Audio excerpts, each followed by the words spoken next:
Now that my parents will be living with us, it would be best for you, an outsider, to move into a cheaper facility. My husband, who only used me while I dreamed of happiness, ended it just like that. Betrayed by my in-laws as well, I was utterly shocked. In response, I immediately started preparing and contacted all relevant parties. Where did all the furniture and appliances go? I arranged for a company to come and take them away. What? The next day, I contacted the company to take away the furniture and appliances, and the pickup was completed. My husband was confused and couldn't hide his disturbance. My name is Michelle Smith. I am 35 years old. After graduating from college, I continued to work from home. I commute only once a month. I am employed as a regular employee, but the company has been very considerate of my situation. The reason is that both of my legs are disabled. Therefore, I use a wheelchair even for moving around indoors. This condition was caused by a motorcycle accident during my college years. I was hit from behind on the highway and thrown into the air. I remember the sensation at that time. Everything was strangely in slow motion. This might be the end, I thought calmly while I was in the air. Fortunately, my life was spared, but my legs became disabled. I am still continuing rehabilitation, but it seems unlikely that I will return to my previous condition. I have lived a life using a wheelchair for many years. Perhaps I will spend the rest of my life being single. After coming to terms with the condition of my legs, the me who once longed for marriage began to feel this way. At one time, my friends planned a mixer for me. That's where I met my current husband, Ken. He is 5 years older than me. He looks younger than his actual age. In addition, I was surprised by how youthful his actions and speech were, not seeming like someone who is 40 at all. To put it nicely, he's simple and honest. Surprisingly, he didn't mind my wheelchair at all and asked various questions without any hesitation. How do you manage meals? What about housework? Can you reach the laundry?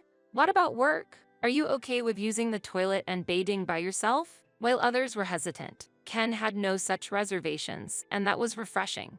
I was so happy because I had never met someone I could talk to so openly. While most people would not ask about my legs, Ken did not hesitate to ask various questions. Normally, it might be considered rude, but his interest was a joy for me. He was genuinely interested in me. After several dates, we started dating. With him, I can surely be happy. At that time, only Ken was in my eyes, and I felt like I would never meet anyone else who could be by my side. Then, about half a year into our relationship, I received a proposal, and I felt extremely happy at that moment. However, the situation changed drastically shortly after we got married. We started our married life together in my single-family home. This house is a bit expensive for rent, but is a comfortable dwelling suitable for wheelchair living. Probably it's thanks to the previous tenant who modified it for barrier-free access. Ken liked the spacious house. Since I spend a lot of time at home, I took on most of the housework. Sometimes, when I was not feeling well, I would ask him for help, but he would say, "I'm tired today," and wouldn't help at all. Moreover, he refused to assist with bathing. What? No, I don't want to do that. Indeed, I can manage by myself, but it takes a considerable amount of time. When I was living alone, I used to have a helper come twice a week to assist with bathing, but on the other days, I managed by myself. Although I'm used to it, I can't help thinking it would be easier if Ken would help. It always took a long time to take a bath. I was not hiring a helper anymore because Ken said it was a waste of money. While relaxing in the bath, I suddenly thought, my arms are tired. This bathroom was originally adapted for barrier-free access. It was an important factor when choosing the property. However, when Ken takes a bath first, he doesn't put away the wash bowl, and he leaves shampoo bottles directly on the floor. It takes extra time and effort to pick them up. Can't you consider that I have to bathe by myself too? I want to take a bath without thinking about anything. Ken wouldn't listen to anything I said. This house is adapted for you. I moved here for you, you know. Got a problem with that? But you said you wanted to live here too, right? Huh? When did I say something like that? This house is where I lived before. Therefore, it is adapted so that I can live comfortably even with a wheelchair. When Ken first came here, he was impressed with the size of the house and the appliances, especially because I had invested a bit in electronics and furniture. I want to live here after we get married, he had said. Now he says, these handrails are in the way. It's like a nursing home. Why would you say something like that? Maybe I should have looked for other houses as well. It was only after we started living together that I finally realized. Ken decided to marry me because I had a house, a stable income, and domestic skills. Even during the mixer, he actively asked about my housekeeping skills. Marrying me, despite my disability, earned him praise as the ideal husband and a kind husband from those around us. But that was a misunderstanding. Despite my disability, I am independent, yet he is dependent on me for everything. As evidence, he spends most days out and about. Since the beginning of our relationship, he hasn't held a stable job and continues to live a part-time lifestyle. After getting married and realizing this reality, I have been brought to tears by my own pitiful situation. Yet, I chose not to leave him. I convinced myself that the fact he married me means he must have some affection for me, though I do not feel completely loved by him. Hey, can you give me some pocket money? I just gave you some, didn't I? I've already spent that. Ken, though unemployed, started demanding money from me. So, I consulted Ken's mother. Ken doesn't seem willing to work. What should I do? He's been working hard for a long time, so he's just tired. Let him rest a bit. My mother-in-law, who had always said, consult me about anything, ended up taking her son's side when I actually did. Indeed, Ken is her only son, so maybe it can't be helped, but I was not satisfied with that answer. My parents have already passed away, and I have no other family to rely on. Therefore, I was enveloped in despair. I thought about seeking advice from friends, but when I once mentioned a minor complaint, I was told that's a luxurious problem to have. Ken's outward appearance is that good. That evening, I ended up being scolded by Ken. What's this, huh? You've been talking unnecessary things to my mom. Are you talking about the job? Yes, that. Why would you say something that worries the elderly? I can't believe it. Then, you should just work so you won't cause any worry. When I argued back, Ken left the house. Whenever things don't go his way, he runs away. And then he comes back late at night, drunk. It's me. I'm back. It's already morning. Keep it down because it bothers the neighbors. Shut up. Don't talk back to me. When he's drunk, he becomes uncontrollable. In times like this, all I can do is stay silent and endure. I might have reached my limit. That's what I started to think. But becoming lonely again is hard. I was wondering whether I should continue to endure or live alone for the rest of my life. When divorce started to seem like a realistic option, Ken suddenly made this suggestion. How about we live together with my parents? What, you mean move back to your parents' place? No, my parents will come here. Ken spoke as if living together was the natural course of action, and he had decided they would move into our house without consulting me. Indeed, my in-laws are getting older, and I understand the desire to be near them. But both are still healthy, and they have their own home, so it's unclear why they need to move here. Is it really necessary for them to live here? The house will be too small for 4 people, and I work from home, so it will cause problems. You always only think about yourself. I didn't realize you were such a cold person. I'm just saying it doesn't make sense to forcibly move here when there's a perfectly good house already available. This place is bigger, has the latest facilities, and is convenient, right? Plus, it's barrier-free. If my in-laws come here, I'll need to be considerate while working. Ken is hardly ever home, so it's not a problem for him. But my in-laws, being pensioners, will likely spend a lot of time at home.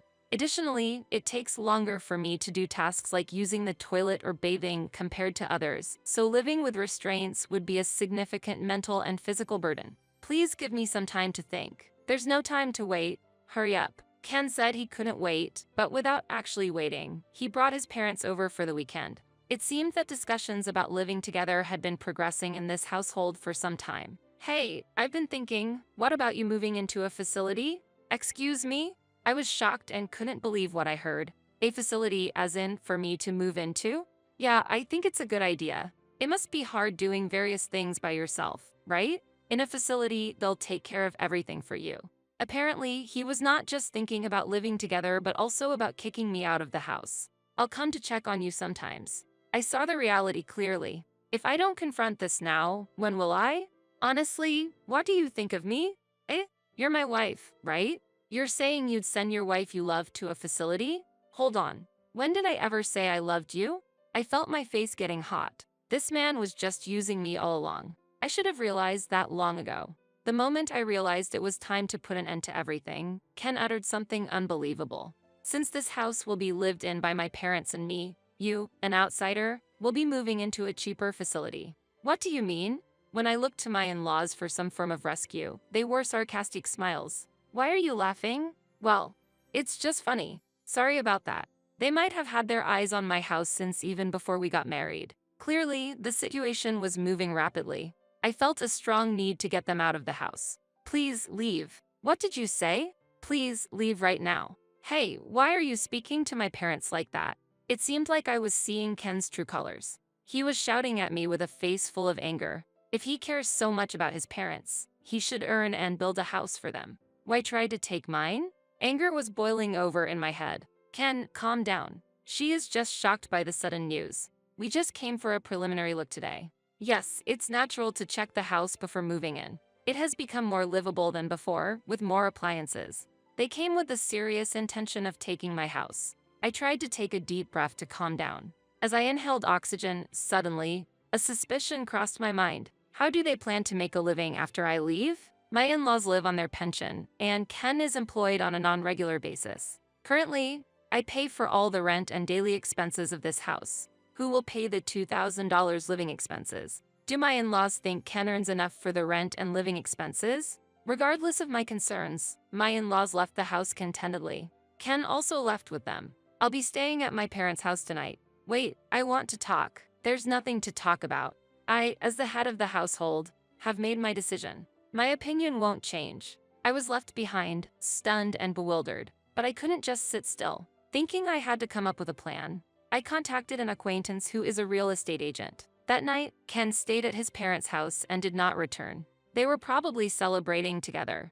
I quickly sorted my belongings into what I needed and what I didn't. When Ken returned home the next day and saw the organized luggage, he laughed. Oh, you've started sorting out your belongings already. Have you found a facility? Yes, that's right. My immediate response seemed to take Ken by surprise. Then, I handed Ken a signed divorce form. Here, sign this. I've already signed it, so just fill in your part quickly. Divorce papers? Why are we getting divorced? Since you're trying to kick me out of the house, there's no point in continuing this marriage, is there?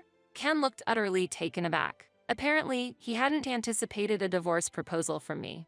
No, you can't manage without me, can you? Huh? I can't understand that reasoning. Who else is going to marry you, considering I'm your only option? If you divorce me, you'll likely be single for life. I can live on my own. But you wanted to get married, didn't you? Seeing Ken's perturbation, it became clear just how self-centered he was. He approached me thinking of me as a lonely single woman with a disability, someone vulnerable. I am independent, financially stable, and do not struggle with my lifestyle. Moreover, I can manage household tasks well since I spend a lot of time at home. For him, I was the ideal partner who could enable him to live freely without working. Without working, he would still have money coming in. Praised by others for marrying me, he felt secure thinking I had no other options and wouldn't leave him. But being presented the divorce papers immediately must have surprised him. Why? If we get divorced, you might end up single for the rest of your life. Actually, I feel much better about being single than continuing to live a married life with you. Do you really intend to spend the end of your life alone, in solitude? He asked me, almost sneering. Whether I feel lonely or not is not for you to decide. That's not something someone else should comment on. When I, who had been submissive, retaliated with a strong tone, he was clearly shaken. Ken's unease was evident, as if a pigeon had been hit by a pea shooter, caught off guard by the sudden change. I hadn't realized until now how feeble he was. Why had I been so considerate and obedient to him? It was hard for me to understand myself. The moment I decided on divorce, it felt like a heavy burden was lifted from my heart, as if I had gained a new freedom. Perhaps I had always been trapped by the concept of marriage, only able to see myself within its confines. And I realized that for the first time then. Anyway, there's no need to rush out of this house so suddenly. I said you should go to a facility because I didn't think you'd act so quickly, he said as if making excuses. Don't worry, I'll do as you wish. Now, sign the divorce papers, I responded calmly. I can't believe you'd find a new place to live so quickly. Wait, reconsider this. No need to worry. I've already settled the contract with the facility. What? Wait, isn't that too fast? He couldn't hide his panic. Watching his sudden change of attitude, I observed him with a detached view. Sometimes he scoffed. At times he was frantic, behaving erratically. As I gradually regained my composure, his presence began to feel increasingly bothersome. I've already arranged things with the facility. They're aware of my situation, so there's no need to worry. Hey, when did you make such preparations? I had my suspicions, but have you planned this ahead? Yes, actually, even before I met you. In truth, I had my eye on a specific facility in anticipation of my old age. It looked like a condo complex. When I was injured, feeling uncertain about the future, I devoured investment books while hospitalized. As a result, I decided to start investing in stocks and real estate. I used my income and inheritance from my parents to diversify my investments. The facility I had been eyeing was actually already purchased by me and had been operated as a rental property for a long time, generating rental income. I had never mentioned any of this to Ken. It was my secret source of wealth. We don't need a divorce. I get it. You can stay here. Let's live together with my parents. You really don't understand anything. As if I would ever agree to live together. He seemed completely oblivious. Even in the situation of offering a divorce, he still thought I had no other options but him. Unfortunately, I can't change what I've already decided. What are you talking about? Always pushing your own agenda. If you're going to say that, then do as you please. Don't blame me when you regret it later. Don't worry, I won't regret anything. Now, hurry up and sign. Ken fell silent for a moment, seemingly deep in thought. As time passed, I busied myself with packing. Then, I could hear Ken talking on the phone from a distance. Judging by his tone, he was likely consulting with his parents. The fact that he couldn't make his own decisions without relying on his parents filled me with contempt. Eventually, Ken returned to the room and suddenly approached me. Fine, we'll divorce. But once you sign, leave this house immediately. He signed the divorce papers reluctantly. He probably felt the loss of having me who had taken care of the household. However, maybe he thought that with his parents, he wouldn't need to worry about housework for the time being. Having acquired the house and all its furnishings and appliances, everything needed for living was already in place. He must have rationalized it that way. Well, I'm going to discuss our future life with my parents. You get ready to move out quickly. He tossed the divorce papers at me and left for his parents' house again. Understood? I'll do just that. My move was completed within a week. During that period, Ken did not show himself. A day after I finished moving, we met again when I was starting my new life in the new residence. Ken called me back to our previous home. What's this? The house is empty. Where did all the appliances go? I had them all picked up by a service. What do you mean? The day before, I had contacted a service to collect the furniture and appliances. Ken fell into panic, unable to hide his turmoil. Not just Ken, but his parents were also there. The appliances here were bought by me. I've been using most of them since before I was married. The only things that are yours are these. There were only 3 cardboard boxes left there. Only the clear storage boxes that were purchased after the marriage were left behind. Wait, we can't live like this. Even though we're divorced, there needs to be a division of assets. That's right, we can't live like this. What are you talking about? It's impossible to live here now anyway. What do you mean? The rent for this place is $2,000, you know? Ken and his parents were at a loss for words. Aside from his parents, I had clearly explained this to Ken when we got married. This house, it's not owned by you? That's right. I don't own it. This place was rented through a real estate agency run by an acquaintance, who gave me a slight discount on the rent. I had informed him that if I were to leave, the rent would naturally increase. Being a barrier-free property, there were several inquiries from people in similar situations as mine. That's why I recommended moving out as the wisest choice. Why didn't you say that sooner? What are we supposed to do now? That's not my concern. I clearly explained it to Ken. I wasn't told, we'll sue. Their reaction was as expected. From the outside, it might look as if I suddenly demanded a divorce, relinquished the dwelling, and took away the furniture and appliances. However, I was confident in my position. You're free to sue, but do you have the funds for that? Ken's expression darkened. It was clear this man didn't have the financial means to hire a lawyer. Even if he somehow managed to hire one, I had a decisive advantage. In front of Ken and his in-laws, I presented several photographs. What are these from, I wonder? The photos captured Ken indulging in gambling and nightlife. All of these were funded by me. I am prepared to fight with these. Ken, what is all this about? Everything was supposed to go smoothly. His parents were panicking abnormally. What was happening? Then Ken suddenly started to prostrate himself in apology. I'm sorry. Please cancel the divorce and let's start over. I can't do it without you. You're the one who drove me out. The divorce is already final. You're the one who said you didn't love me. So all I'm doing is leaving. Then his in-laws also started prostrating themselves beside Ken. We have nowhere to live now. This situation was completely unexpected. What do you mean?